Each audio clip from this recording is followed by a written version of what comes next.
Assalamualaikum warahmatullahi wabarakatuh. Perkenalkan, nama saya Yati Siombing dengan NPM 44222-134.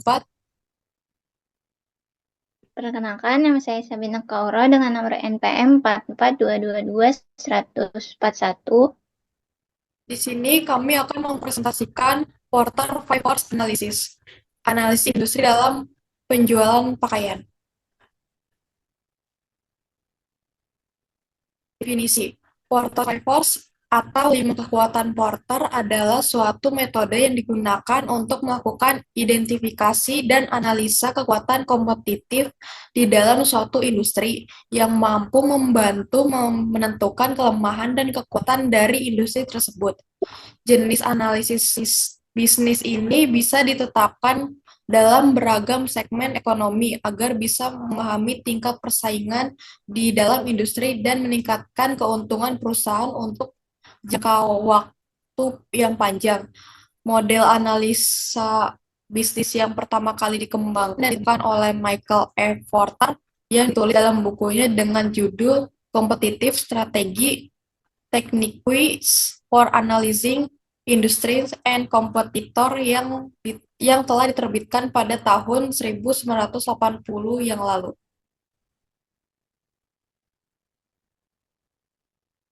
Nah, untuk langsung aja ke analisis Porter's Five Forces-nya, yaitu di sini ada analisis dari industri penjualan pakaian. Yang pertama, ada threat of new entrants atau ancaman dari pesaing baru, yaitu dunia bisnis akan selalu bergerak dinamis.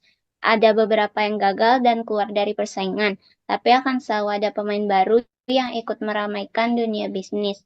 Dalam dunia penjualan pakaian yang semakin berkembang, yang dimana sehingga memasuki ranah dalam penjualan pakaian melalui online. Berikut ada beberapa faktor yang mempengaruhi dalam trade of new entrants. Yang pertama itu dalam skala ekonominya. Dalam penjualan pakaian online, tentu pada kalangan pembeli yang memiliki skala ekonomi menengah ke atas dapat membeli pakaian dalam jumlah yang besar serta harga yang besar. Dalam hal ini, penjual yang menjual pakaian dengan harga dan kualitas yang unggul akan mendapatkan keunggulan yang lebih dibandingkan pendatang baru. Lalu yang kedua ada biaya masuknya. Dalam kategori ini, untuk penjualan pakaian, terutama pada penjualan online, termasuk relatif yang rendah. Demikian mengapa terbilang rendah karena platform e-commerce atau media sosial memungkinkan pendiri toko dengan investasi yang minimal. Berbeda dengan ketika membangun merek dagang yang sudah dikenal dan dipercaya bisa membutuhkan investasi signifikan dalam pemasaran. Lalu yang ketiga ada distribution channels atau akses distribusi. Jadi di sini merek yang sudah memiliki nama atau terkenal sudah sangat dipastikan memiliki jaringan distribusi yang luas, yang tentunya akan sulit bagi pendatang baru yang menyaingi. Lalu yang keempat ada protected intellectual property. Dalam hal kepatuhan terhadap standar dan kebijakan dalam industri penjualan pakaian dapat menjadi hambatan, terutama terkait pada keamanan produk serta keberlanjutannya. Yang kedua ada bargaining power of stock, kekuatan tawar pembeli. Dengan banyaknya pilihan produk sejenis di Indonesia, pembeli bebas untuk memilih dan tidak dapat menjamin akan tetap memilih yang sama karena ada kemungkinan bahwa mereka akan berubah. Berikut terdapat beberapa faktor yang mempengaruhi bargaining power of customers. Yang pertama ada switching to an alternative product. Dalam hal ini, sangat memungkinkan bagi pembeli untuk berpindah kepada toko atau penjual. Berpindahnya pembeli bisa karena pilihan produk dalam toko lain lebih beragam atau harga di toko lain lebih murah. Yang kedua ada transparansi harga. Pembeli dapat membandingkan harga pada toko satu dengan toko lainnya. Dalam hal ini dapat dilakukan seorang pembeli dalam pembelian online maupun offline. Yang ketiga ada kualitas dan tren mode. Semakin cepatnya perputaran tren atau mode pakaian serta kualitas yang produk semakin baik dapat mempengaruhi keputusan pembeli. Yang keempat ada pembeli menentukan biaya yang rendah. Dalam hal ini, pembeli dengan mudah merubah pilihannya karena melihat merek pakaian lain jauh lebih murah dibandingkan dengan merek pakaian lain. Yang kelima ada pemilih yang beragam. Terdapat banyak pilihan dalam toko tertentu. Hal ini dapat terjadi karena penjualan pakaian dalam online maupun offline. Yang keenam ada pembeli dapat membuat produk sendiri. Semakin beragamnya harga yang tersedia, pembeli lebih berminat untuk membuat pakaiannya sendiri. Yang ketiga ada bargaining power of suppliers atau kekuatan tawar pemasok. Jadi di sini pemasok dapat menekan bisnis dengan menurunkan kualitas atau ketersediaan produk atau menaikkan harganya. Berikut ada beberapa faktor yang mempengaruhi bargaining power of suppliers. Yang pertama ada perusahaan pakaian yang sudah besar.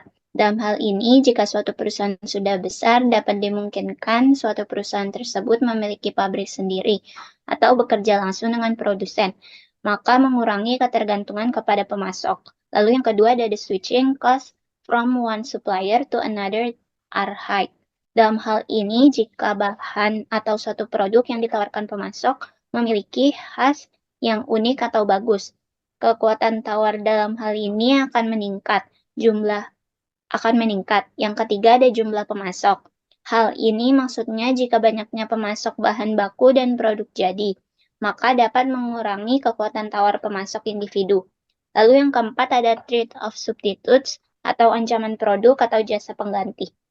Hambatan atau ancaman ini terjadi apabila pembeli atau konsumen mendapatkan produk pengganti yang lebih murah atau produk pengganti yang memiliki kualitas lebih baik dengan biaya pengalihan yang rendah. Semakin sedikit produk pengganti yang tersedia di pasaran akan semakin menguntungkan suatu perusahaan. Ada beberapa faktor yang mempengaruhi trade of substitutes. Yang pertama itu trend mode. Dalam hal ini, perubahan dalam trend mode yang berkembang mampu dapat mendorong para konsumen untuk mencari pengganti sesuai dengan mode yang sedang hits atau terkenal. Lalu yang kedua ada alternatif pakai membuat, meminjam, atau mencari produk dengan harga yang lebih terjangkau. Yang ketiga ada close customer relationship.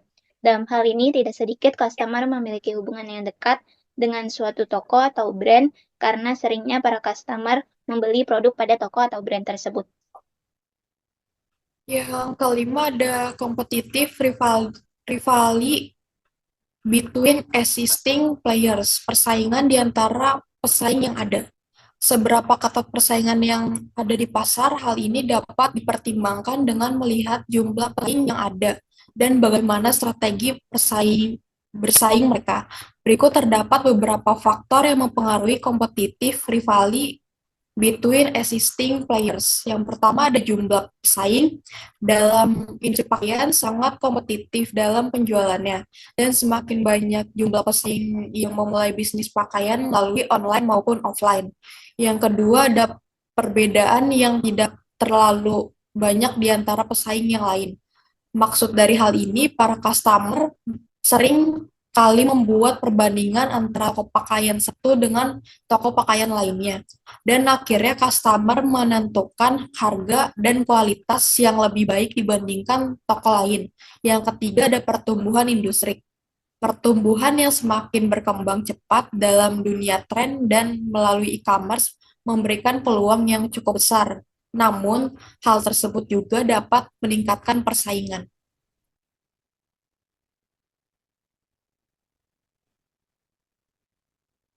Sekian presentasi dari kami, kurang lebihnya mohon maaf. Assalamualaikum warahmatullahi wabarakatuh.